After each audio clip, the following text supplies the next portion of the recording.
Allah Subhanahu wa taala menegur bahwa ternyata ada ramai orang yang dalam kehidupan kita lebih menjalankan kehidupan hukum-hukum penjajah dibandingkan hukum Allah Subhanahu wa taala. Padahal contoh negara kita, negara yang ramai orang Islam.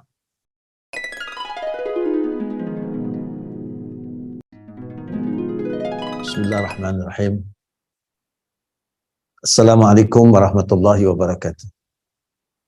Alhamdulillahi rabbil alamin. Wabihi nasta'in ala umur dunya waddin.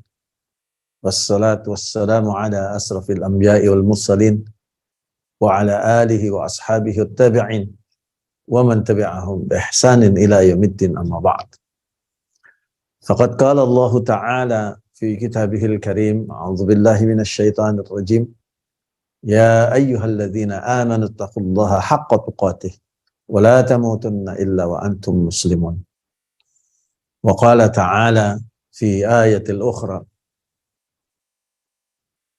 فاعلم أنه لا إله إلا الله واستغفر لذنبك وللمؤمنين والمؤمنات وقال رسول الله صلى الله عليه وسلم من مات وهو يعلم أنه لا إله إلا الله دخل الجنة أو كما قال رسول صلى الله عليه وسلم نبي الكريم.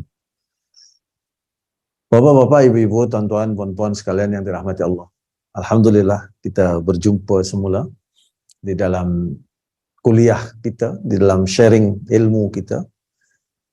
Allah Subhanahu wa taala di dalam ayat yang pertama, bukan hanya pertama ayatnya, tetapi juga diturunkan pada masa pertama sebelum ayat-ayat yang lain dalam Al-Quran. Allah mengingatkan kita untuk membaca. Membaca berhubung kait dengan persoalan-persoalan tauhid. Oleh karena itu, Iqra bismi rabbikal ladzi khalaq. Dengan nama Tuhanmu yang menciptakan. Jadi tuan-tuan, Bapak Ibu sekalian, saudara-saudari yang dikasihi, sahabat, sahibah yang dirahmati Allah Subhanahu wa taala, kita akan berkongsi pada kesempatan kali ini. Tajuknya adalah ahamiyah tarbiyah.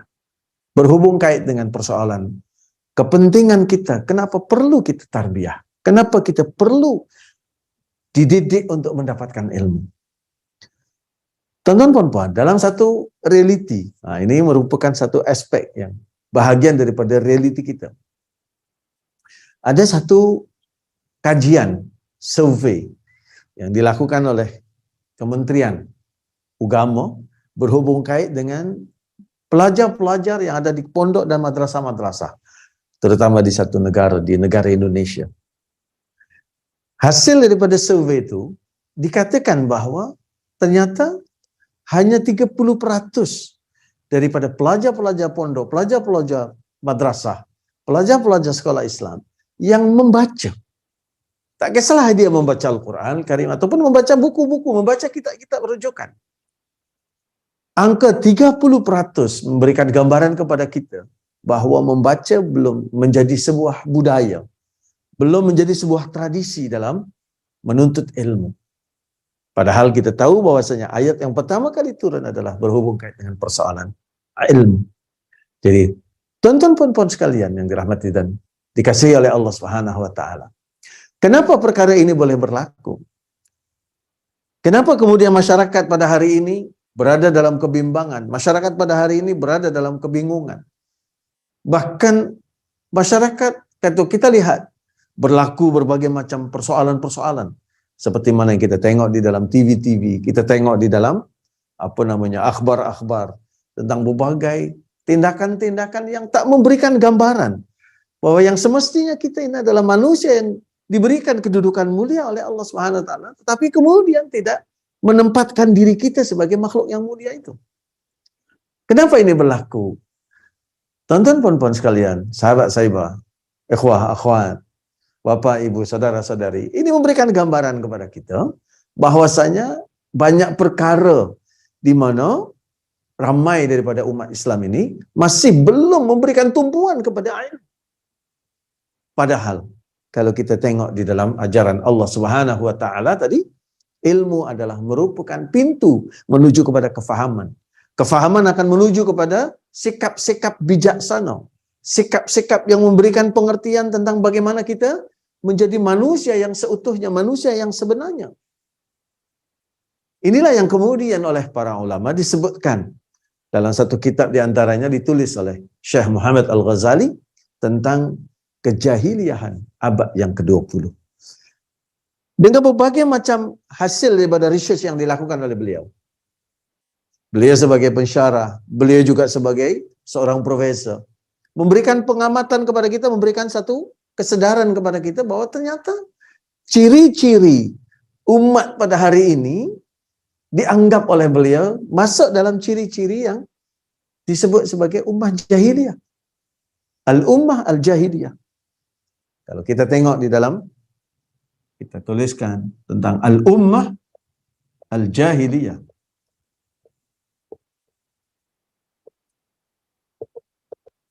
Jadi, tuan-tuan puan-puan sekalian yang dirahmati Allah Subhanahu wa taala.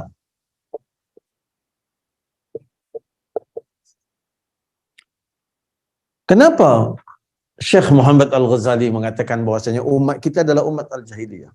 Beliau di dalam bukunya mengatakan, disebutkan jahiliyah disebabkan oleh dua perkara. Yang beliau ambil pengertian, sebab pengertian jahiliyah itu adalah pengertian yang datang daripada Al-Quran Al-Karim. Oleh karena itu, pentafsir raja pun harus kena merujuk kepada apa yang ada di dalam Al-Quran Al-Karim. Jadi tuan-tuan puan-puan, beliau mengatakan yang pertama kenapa umat ini dikatakan sebagai umat jahiliyah?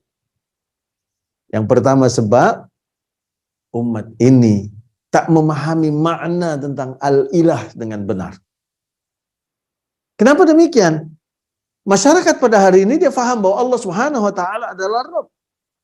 Tetapi umat hari ini belum sampai kepada, ramai dalam kehidupan umat ini belum sampai kepada kefahaman bahwa Allah sebagai ilah.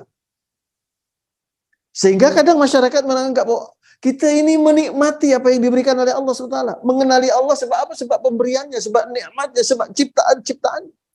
Padahal apa yang diberikan oleh Allah SWT kepada kita bukan hanya berhubung dengan aspek-aspek yang bersifat zahir, tetapi adalah aspek-aspek juga yang bersifat batin, bersifat kepada kejiwaan kita, seperti kebahagiaan, kesenangan, cinta, rasa nikmat. Sehingga dengan demikian ada perasaan yang kadang tak boleh diceritakan dengan kata-kata. Ini adalah juga merupakan gambaran bahwa Allah sebagai ilah memberikan kepada kita karunia, anugerah. Jadi kita memahami, walaupun kalimat yang kita baca sebagai Muslim, kalimat syahadat yang kita baca, La ilaha illallah. Tapi kebanyakannya, ramai daripada masyarakat kita ini, baru memahami La rabba illallah. Allah yang maha menciptakan. Allah yang tak ada yang mencipta, tak ada yang memberikan anugerah berupa rezeki, berupa jodoh, isteri yang ada di sebelah kita, anak-anak juga, kemudian makanan, rumah, yang semuanya benda-benda zahir. Kecuali hanya Allah. Pengertian semuanya itu difahami oleh masyarakat, oleh umat manusia. Tetapi berhubung kait dengan La ilaha, tiada Tuhan yang patut disembah, yang layak disembah, yang dengan demikian ada rasa ta'zim, ada rasa penghormatan. Sehingga dengan demikian keagungan Allah Subhanahu wa taala itu menjadikan kita gerun kepada Allah. Menjadikan kita merasa takut untuk berbuat sesuatu sebab kita rasa diawasi oleh Allah secara setiap masa. Masih kurang. Itulah yang pertama, belum memahami Allah sebagai ilah. Yang keduanya, tuan-tuan puan-puan sekalian yang dirahmati Allah SWT, disebutkan sebagai umat jahiliyah disebabkan apa? Disebabkan yang kedua, tak lagi mampu untuk merefleksikan atau mengekspresikan ketaatan kita kepada Allah sebagai ilah.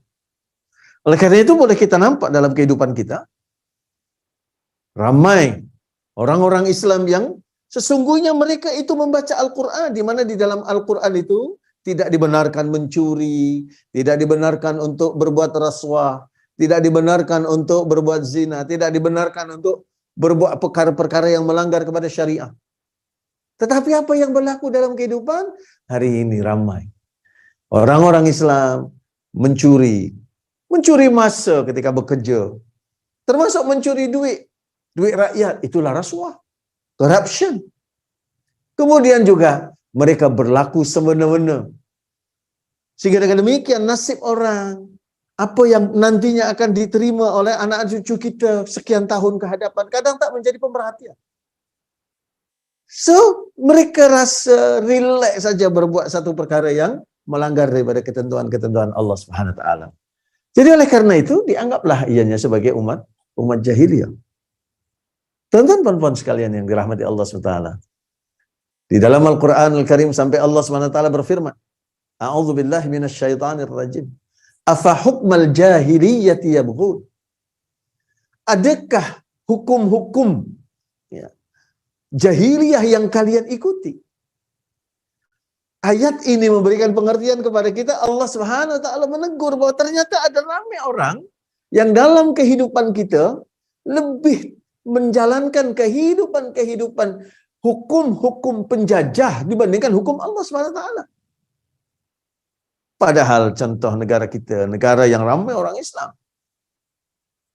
Perlembagaan kita bertulis kembali kepada Quran dan Sunnah, tetapi perundang-undangan lagi banyak dipengaruhi bukan oleh nilai-nilai syariat Allah SWT, tetapi dipengaruhi oleh hukum-hukum undang-undang yang bersumber daripada undang-undang orang putih. Yang mereka sebenarnya adalah para penjajah.